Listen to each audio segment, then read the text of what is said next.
함께 은혜 받으실 하나님 말씀은 구약성경 사사기 13장 1절부터 25절까지 말씀입니다. 사사기 13장 1절부터 25절까지 말씀. 그 말씀 한 절씩 교독해서 읽고 마지막 절을 합독해서 읽겠습니다. 제가 먼저 1절 읽겠습니다. 이스라엘 자손이 다시 여호와의 목전에 악을 행하였으므로 여호와께서 그들을 40년 동안 블레셋 사람의 손에 넘겨주시니라.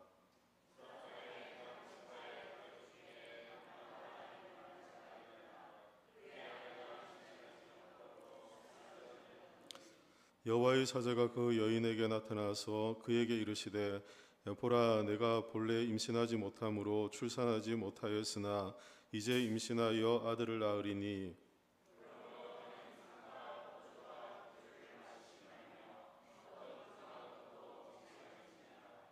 보라, 내가 임신하여 아들을 낳으리니 그의 머리 위에 삭도를 내지 말라.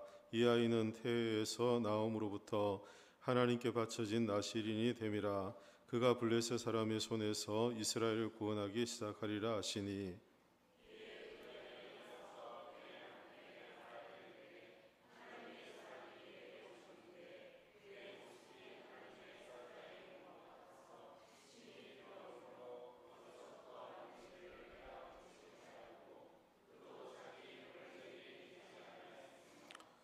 그가 내게 이르기를 보라, 내가 임신하여 아들을 낳으리니 이제 포도주와 독주를 마시지 말며 어떤 부정한 것도 먹지 말라. 이 아이는 태에서부터 그가 죽는 날까지 하나님께 바쳐진 나실인이 됨이라 하더이다 하니라.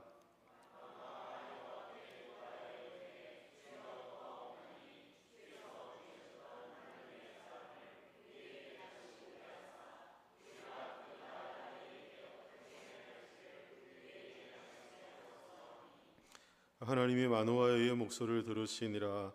여인이 밭에 앉았을 때에 하나님의 사자가 다시 그에게 임하였으나 그의 남편 마누아는 함께 있지 아니한지라.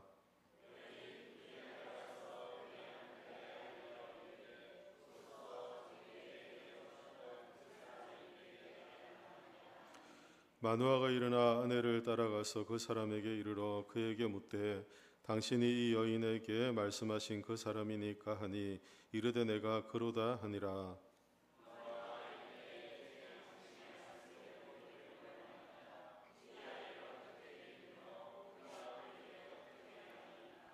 여호와의 사자가 마누아에게 이르되 내가 여인에게 말한 것을 그가 다 삼가서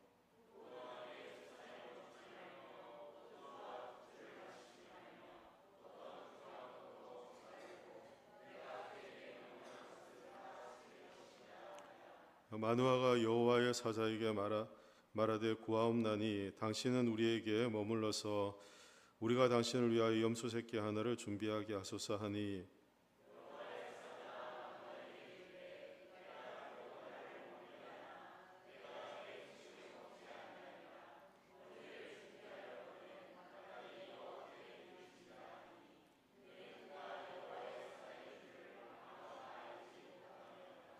마누아가 또 여호와의 사자에게 말하되 당신의 이름이 무엇이니까 당신의 말씀이 이루어질 때에 우리가 당신을 존귀히 여기리이다 하니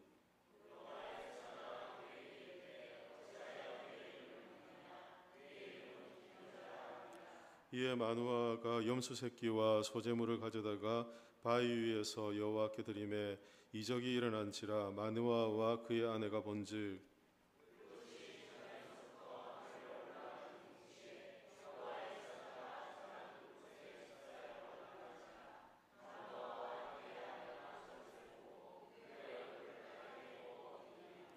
여호와의 사자가 마누아와 그의 아내에게 다시 나타나지 아니하니 마누아가 그제야 그가 여호와의 사자인 줄 알고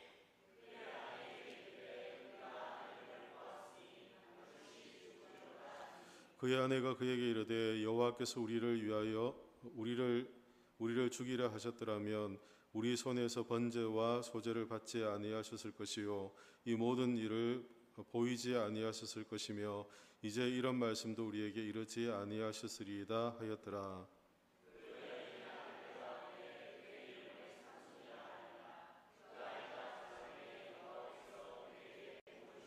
예, 함께 읽겠습니다. 소라와 에스다올 사이 마하나단에서 여호와의 영이 그를 움직이기 시작하셨더라. 아멘. 예, 읽은 말씀을 가지고 당신의 이름이 무엇입니까? 라는 제목으로 말씀을 함께 나누겠습니다. 성경은 이스라엘 백성들이 다시금 하나님 앞에서 악행을 저질렀다라고 말씀을 시작합니다. 자세히 언급되어 있지 않습니다만 이스라엘의 악행은 우상 숭배라고 우리가 추측해 볼 수 있죠. 하나님은 이에 블레셋을 통해서 이스라엘 백성들을 40년 동안 괴롭히게 됩니다. 이 기간 지금까지 이방인들이 등장해서 이스라엘 백성을 압제한 기간으로 보면 가장 긴 시간 동안 이스라엘 백성들이 이방으로부터 압제를 받게 됩니다. 그런데도 놀랍게도 이 고통의 기간 동안 이스라엘 백성들은 하나님께 부르짖었다는 그런 말씀이 한 번도 등장하지 않습니다. 이스라엘이 고통 가운데 있으면서도 불구하고 그것을 깨닫지 못하고 하나님을 찾지 않는 그런 이스라엘 백성들의 모습을 이제 사사기 13장에서 볼 수 있습니다. 사사기는 어떤 패턴이 있다고 하죠. 이스라엘 백성들이 범죄하고 또 하나님이 이스라엘 백성들을 그 범죄로 인한 징벌을 하시고 또 이스라엘 백성들이 회개하면 하나님 구원하시는 이 구원의 사이클이 있습니다. 사이클이 있는데 사사기를 점점 뒤로 가면 뒤로 갈수록 이런 사이클들이 무너져 버립니다. 그러니까 처음에는 하나님께 구하고 회개하며 은혜를 구하고 또 구원을 경험하고 하는 것이 자주 반복이 됩니다. 그러나 뒤로 가면 갈수록 하나님께 간구하거나 하나님의 구원을 구하는 것이 점점 줄어들어가는 모습들을 보여줍니다. 이스라엘 백성들이 사사기 기간 동안 점점 영적으로 암울한 시대가 더 깊어져 가고 있다는 것을 우리에게 보여주는 그런 모습이라 할 수 있습니다. 이런 암울한 시기에 또 암울한 가정을 하나 소개하고 있는데요. 우리가 읽은 말씀을 보면 삼손이 태어나기 전 삼손의 가정, 그 부모에 대한 이야기가 소개되어 있습니다. 2절에 보면 소라 땅의 단지파의 가족 중에 마누아라 이름한 자가 있더라. 그의 아내가 임신하지 못함으로 출산하지 못하더니라고 말씀하고 있습니다. 나라의 어려움들이 있습니다. 영적으로 점점 암울해져가고 영적인 상황들이 더 이렇게 나빠져가고 있는 그런 상황입니다. 그런데 이런 이스라엘 백성들의 상황과 거의 걸맞는 그 비슷해 보이는 가정을 소개하고 있습니다. 그러니까 이 가정은 이스라엘 전체가 영적인 암울함과 또 생명의 풍성함을 누리지 못하고 사는 이스라엘 백성들을 축소한 축소판의 과 같다는 것이죠. 삼손이 태어나기 전 그의 아버지였던 마노아와 그 아내 이 가정 또한 암울한 시기에 자녀를 낳지 못하는 그런 암울한 시기를 살던 그런 가정이었습니다. 이 부분은 성경은 단 지파에 속했다라고 말씀해주고 그 부인의 이름은 특별히 소개하고 있지 않습니다. 마노아의 아내는 아이를 낳지 못하는 그런 처지였습니다. 고대 근동 사회에서 아이를 낳지 못한다는 것은 신이 내린 저주라고 이렇게 일컬어서 그 인생을 저주 또 그 인생을 불행 이렇게 판단하기 쉬운 그런 인생입니다. 아이를 낳지 못하는 그런 슬픔 가운데 있는 여인이었습니다. 시대도 어려운데 이 여인이 겪고 있는 개인적인 상황 또 개인적인 어려움은 더 절망적인 그런 상황들을 만들어 놓았죠. 시대도 어렵고 나라도 어렵고 가정도 어려운데 자신의 어떤 불임이라는 이 상황은 더 심각한 이제 어려움들을 만들어내었다는 것이죠. 그런데 이런 절망 가운데 있는 이 여인에게 삶이 완전히 변화되는 그런 사건이 오늘 성경에 소개되어 있습니다. 여호와의 사자, 그 천사가 그녀에게 나타난 것입니다. 여호와의 사자는 임신하지 못하는 이 여인에게 아들을 낳을 것이다 라고 예고해 줍니다. 그 아이는 나실인이 될 것이고 즉 하나님께 바쳐진 사람이 되어서 후에 이스라엘 백성을 구원하게 될 것이다 라는 약속도 듣게 됩니다. 나라의 운명, 지금 시대 또 가정의 어려움이나 개인적인 어려움을 생각하면 꿈도 꾸지 못할 그런 이야기를 지금 하나님의 사자로부터 듣게 된 것입니다. 아이를 낳지 못하는 그런 자신의 운명, 그런 처지에 아이를 낳게 될 것이고, 아들을 낳으면 그 아들이 지금 이스라엘 블레셋으로부터 압제받고 고통 가운데 있으며 절망 가운데서 영적으로 점점 암울해져가는 그런 시대에 이스라엘을 구원할 구원자로 하나님이 사용하시겠다라고 말씀하십니다. 5절 말씀인데요. 5절 우리 같이 말씀 한 번 더 읽겠습니다. 5절입니다. 보라, 내가 임신하여 아들을 낳으리니 그의 머리 위에 삭도를 대지 말라. 이 아이는 태에서 나음으로부터 하나님께 바쳐진 나시린이 됨이라. 그가 블레셋 사람의 손에서 이스라엘을 구원하기 시작하리라 하시니. 아멘. 여호와의 사자로부터 이런 소식을 들은 이 마누아의 아내는 놀랄 수밖에 없었죠. 자신에게 일어난 이런 일들이 놀라울 수밖에 없어서 남편에게 달려가 하나님의 사자로부터 들은 이야기를 전해주게 됩니다. 그러자 마누아는 자신의 아내의 이야기를 듣고 반신반의하게 됩니다. 하나님의 사자가 자신의 아내에게 들려주었던 이 이야기를 도무지 믿을 수 없는, 반신반의할 수밖에 없는 그런 상황이었습니다. 그 상황이 그랬고 또 시대가 그랬고 아내의 어떤 처지가 그랬기에 마누아는 그 아내의 이야기를 그저 이렇게 믿을 수 없는 그런 상황이었던 것이죠. 그래서 마누아는 다시 하나님의 사자를 보내어 주시도록 그렇게 간구하고 있는 것을 봅니다. 하나님께 간구하는 것이죠. 그리고 만약 아이가 태어난다면 어떻게 이 아이를 키워야 될지도 자세히 알려달라고 그렇게 기도하기 시작합니다. 8절입니다. 제가 읽겠습니다. 마누아가 여호와께 기도하여 이르되 주여 구하옵나니 주께서 보내셨던 하나님의 사자를 우리에게 다시 오게 하사 우리가 낳을 아이에게 어떻게 행할지를 우리에게 가르치게 하소서 하니. 아멘. 마누아의 이런 간구는 앞서 말씀드린 것처럼 그 아내의 얘기를 듣고 반신반의하며 어떻게 아이가 태어나면 이 아이를 길러야 할까에 대한 것을 자세히 가르쳐 주기를 마누아는 하나님께 간구하고 기도하고 있는 모습을 봅니다. 마누아의 아내보다 마누아가 어찌 보면 좀 겁이 많고 좀 두려워하고 하나님의 사자로부터 들었던 이야기를 바로 순응하며 받아들이지 못하는 믿음이 좀 부족해 보이는 그런 모습입니다. 아내보다 믿음이 훨씬 부족해 보이는 그런 모습입니다. 물론 직접 듣지 않아서 그럴 수도 있겠죠. 어떤 의미에서 보면 영적인 분별력 또한 부족해 보입니다. 그러나 마누아는 자신에게 일어나는 이런 의심, 반신반의한 마음을 그냥 지나쳐가는 것이 아니라 하나님께 기도하며 하나님께서 주시겠다고 하는 이 아이를 어떻게 양육하고 그들을 어떻게 길러야 할지 다시금 하나님의 사자를 보내어 주시도록 기도하고 있는 그런 모습을 보게 되죠. 마누아는 자신이 대화하고 있는 존재, 이 범상치 않은 존재라는 걸 알았습니다. 그래서 성경을 보면 그의 이름을 이렇게 묻게 됩니다. 오늘 설교의 제목처럼 당신의 이름이 무엇입니까? 라고 묻게 되죠. 그러자 여호와의 사자가 자신의 이름을 어떻게 소개하고 있습니까? 자신의 이름을 기묘자라고 이렇게 소개합니다. 18절인데요. 여호와의 사자가 그에게 이르되 어찌하여 내 이름을 묻느냐? 내 이름은 기묘자라 하니라. 아멘. 기묘자라는 이름은 초월한이라는 뜻입니다. 비밀스러운 그런 의미들 갖고 있습니다. 초월하고 비밀스럽다라는 의미를 기묘라고 이렇게 말한다는 거죠. 하나님이 보내신 하나님의 사자의 모습이 나타난 모습은 사람이 잘 이해할 수도 없고 사람이 이해를 뛰어넘는 초월한 그런 존재이기에 그렇게 자신을 기묘자라고 이렇게 소개하고 있습니다. 인간의 이해를 뛰어넘는 그 놀라운 존재라고 그렇게 소개한 것이죠.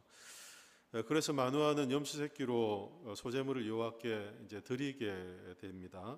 드리게 되었더니 그때 불꽃이 제단에서 하늘로 올라갈 때 동시에 여호와의 사자 또한 불꽃에 휩쓸려서 하늘로 올라가는 이런 이제 장면을 목격하게 됩니다. 놀라운 일들을 경험했습니다. 얼마나 놀랐을까요? 마누아의 아내도 그렇고 마누아 또한 마찬가지였겠죠.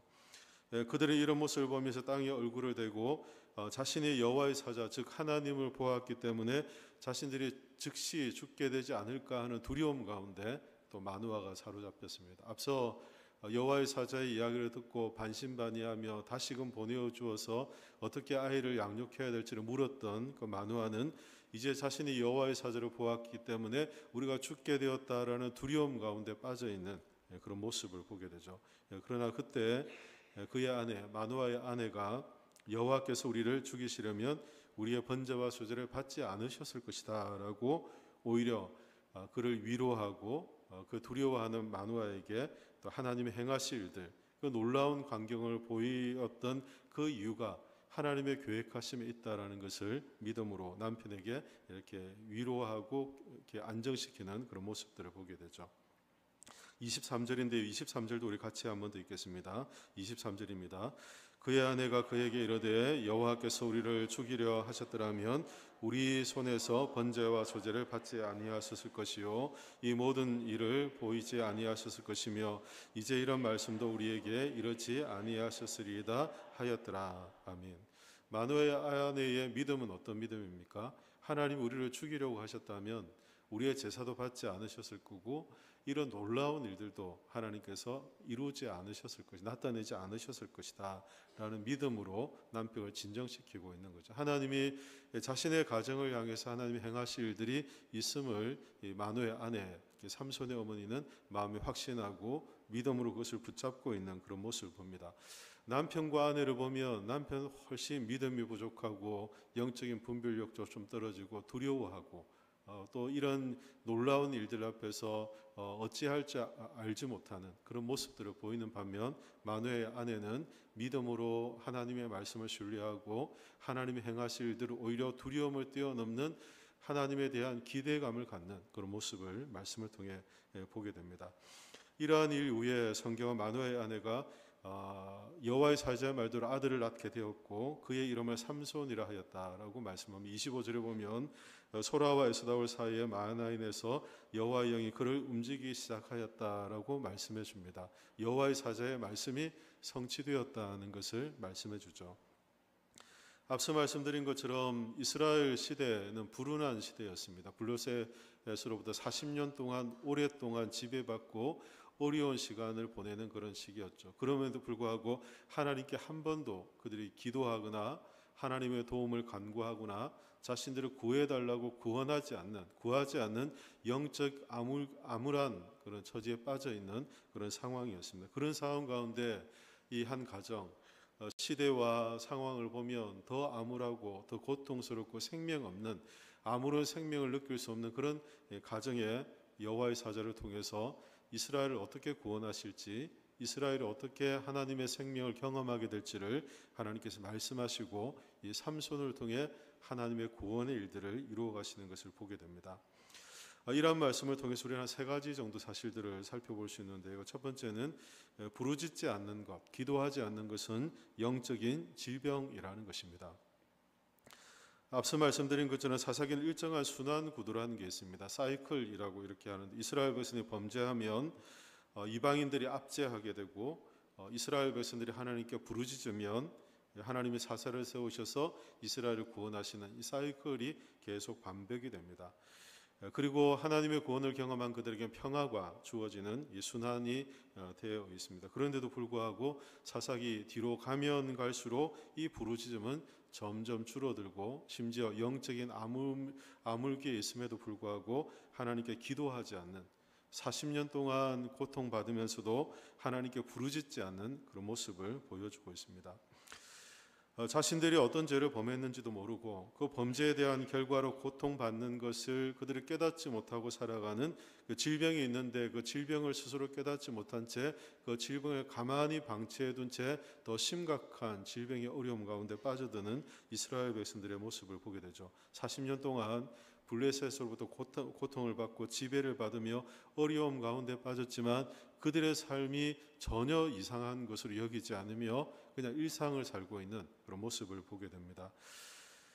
회개하면 회복시키실 것에 대한 기대감도 그들은 갖지 않고 있습니다. 그래서 하나님께 부르짖지 않는 것입니다. 그들이 하나님께 회개하면 하나님께 그들을 회복시켜 주시고 하나님이 그들을 구원하실 것이라는 그 기대와 소망을 그들이 가지 않았기에 그들 하나님께 기도하지 않는 영적인 질병에 걸려 있는 모습을 보게 되죠. 오늘날 우리의 삶에서도 동일한 원리를 우리가 발견할 수 있습니다. 하나님이 주신 고통인데도 우리가 깨닫지 못하고 그 고통 중에도 하나님께 부르짖지 않고 기도하지 않는 그런 심각한 영적 질병에 걸린 사람들을 우리가 주변에서 봅니다. 나와 내가 속한 공동체, 가정에 어떤 고통을 안고 어려움 가운데 있음에도 불구하고 하나님께 전혀 기도하지 않는, 부르짖지 않는, 하나님의 행하실 구원을 기대하지 않는 그런 모습들을 보게 됩니다. 영적인 질병에 걸린 것이다라고 말할 수 있습니다. 이스라엘 백성이 그랬고 오늘날 하나님께 고통 가운데도 부르짖지 않는 오늘날 우리의 모습이 마치 영적 질병에 걸린 것과 같다는 것이죠.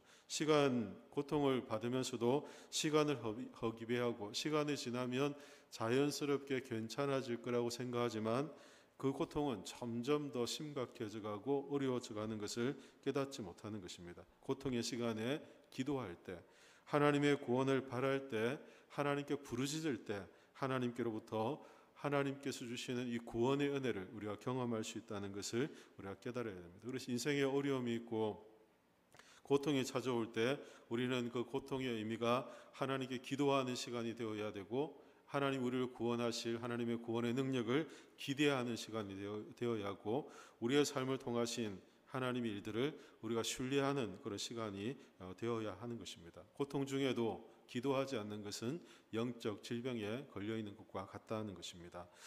두 번째 우리가 깨닫게 되는 것은 하나님께서는 믿음의 사람, 지혜의 사람을 귀하게 사용하신다는 것입니다. 오늘 소개되어 있는 인물은 여호와의 사자와 그리고 마노아와 마노아의 아내 이렇게 소개되어 있죠. 삼손의 아버지의 이름은 마노아라고 성경은 분명하게 얘기해 줍니다. 그러나 삼손의 어머니의 이름은 알려져 있지 않습니다. 이름 모를 여인이라고 마노아의 아내라고 그렇게 이야기합니다. 그 어려운 시대에 태어나서 불임이라는 인생의 고통을 겪고 있는 그런 여인입니다. 그러나 그녀는 자신에게 나타나는 하나님의 사자의 예고, 그 말씀을 듣고 믿음으로 하나님의 행하실 일들을 붙잡고 신뢰하는 그런 모습을 봅니다. 그리고 자신에게 나타나는 여호와의 사자를 남편에게도 소개해주고 하나님이 어떤 일들을 행하실지를 남편에게 전하는 그런 지혜롭고 믿음이 있는 여인의 모습으로 소개합니다. 남편이 이적을 보고 두려워했을 때 지혜로운 말로 남편을 안심시키기도 하죠. 우리가 죽게 되었다라고 할 때 하나님께서 우리를 죽이시려면 우리의 제사도 받지 않으셨을 거고 이런 특별한 일들도 하나님께서 나타내지 않으셨을 것이다 라며 남편을 안심시키고 있는 이 지혜로운 마노아의 아내의 모습을 봅니다. 사사시대 어두운 시대입니다. 지혜를 찾아보기 어렵고 믿음을 찾아보기 어려운 그런 시대입니다. 그러나 이름도 소개되어 있지 않는 마노아의 아내, 이 무명의 여인, 이 여인을 통해 하나님께서는 그의 믿음과 지혜를 사용하셔서 이스라엘 백성을 구원하시고 이스라엘 백성에게 하나님의 구원을 기대하는, 하나님의 구원을 소망하게 하는 귀한 도구로 하나님께 사용하시는 것을 보게 됩니다. 우리가 읽지 않았습니다만 12장 앞에 보면 드보라라는 이제 사사도 등장하지 않습니까? 여자 사사입니다. 용기 있는 사사를 하나님이 사용하십니다. 어려운 시대에 지혜와 용기가 있고 믿음이 있는 사람들을 하나님이 사용하시는 그런 모습들을 보게 되죠. 이름은 알 수 없으나 믿음과 지혜가 있는 사람, 이름은 알 수 없으나 믿음과 지혜로 하나님의 역사를 기대하는 사람들을 하나님께서 오늘도 사용하신다는 것입니다. 남편에게, 아이에게, 또 공동체에게, 또 우리의 주변에 있는 믿음의 사람들에게 우리는 지혜와 믿음의 사람이 되어야 할 것입니다. 그럴 때 하나님께서 우리를 통해 하나님의 일들을 이루시는 은혜를 우리가 경험하게 될 것입니다. 마노아의 아내는 그가 이름이 화려해서 아니면 그가 어떤 것을 많이 갖추어서 그 시대에 걸맞는 인물이어서 그의 믿음과 지혜가 드러나는 것이 아니라 하나님께 대한 신실함, 하나님에 대한 이 믿음, 또 하나님의 신 이 지혜로 말미암아 그의 어떠함이 드러나고 있는 그런 모습을 보게 되죠. 저는 우리 영광교 모든 성도님들이 이런 믿음과 지혜를 갖고 이 시대 하나님이 행하실 일들을 믿음으로 소망하고 또 그것을 선포하고 하나님의 일하시는 그런 귀한 도구로 쓰임받는 복된 인생이 되기를 예수님의 이름으로 축원합니다. 세 번째 우리가 말씀을 통해 깨닫게 되는 것은 하나님은 묻고 기도하는 자에게 기묘자로 나타나 주신다는 것입니다. 사사시대는 앞서 말씀드린 것 영적 타락의 극치의 시기였습니다. 그리고 영적 질병에 걸려 있음에도 하나님께 기도하지 않았던 그런 시대였습니다. 시대도 암울한데 마누엘 가정은 불임이라는 고통까지 겪고 있는 그런 가정이었죠. 아무런 희망이 없는, 희망이 꺼져버린 그런 시대를 사는 가정이었죠. 그러나 하나님께서는 그 가정에 찾아오셨고 하나님 앞에서 마누아는 정직하게 묻고 하나님께 기도합니다. 어찌 보면 좀 어리숙하고 또 믿음도 없는 것 같고 지혜도 없고 영적인 분별력도 없고 두려워하는 이런 마누아의 모습을 보면 남편과 아내의 역할이 완전히 바뀌어 있는 것과 같아 보입니다. 그런 두려워하고 영적 분별력이 없고 그리고 지혜 없는 믿음 없는 이 마누아가 하나님께 기도하자 하나님께 그에게 하나하나 말씀하시며 그에게 하나님의 행하실 일들을 하나님께서 알려주시며 하나님께서 기묘자라고 그 이름 또한 말씀해 주시는 것을 보게 됩니다. 오늘 우리가 믿고 따르는 하나님은 우리가 하나님께 기도할 때 우리에게 지혜를 주시고 믿음을 주시고 우리가 우리의 삶에서 우리가 감당하기 어려운 상황 가운데 하나님께 기도하면 우리가 어떤 길을 가야 할지 우리에게 분별력을 주시는 분이 우리의 하나님이십니다. 마누아가 너무 지혜로워서 아니면 마누아가 많은 것들을 경험해서 영적 분별력이 있어서 그를 통해 하나님 일하신 것이 아니라 하나님께 묻고 또 기도하며 하나님이 행하실 일들을 하나님께 물을 때 하나님께서 그것을 정직하게 하나하나 말씀하시고 하나님께 그 일들을 이루어 가시는 것을 보게 되죠.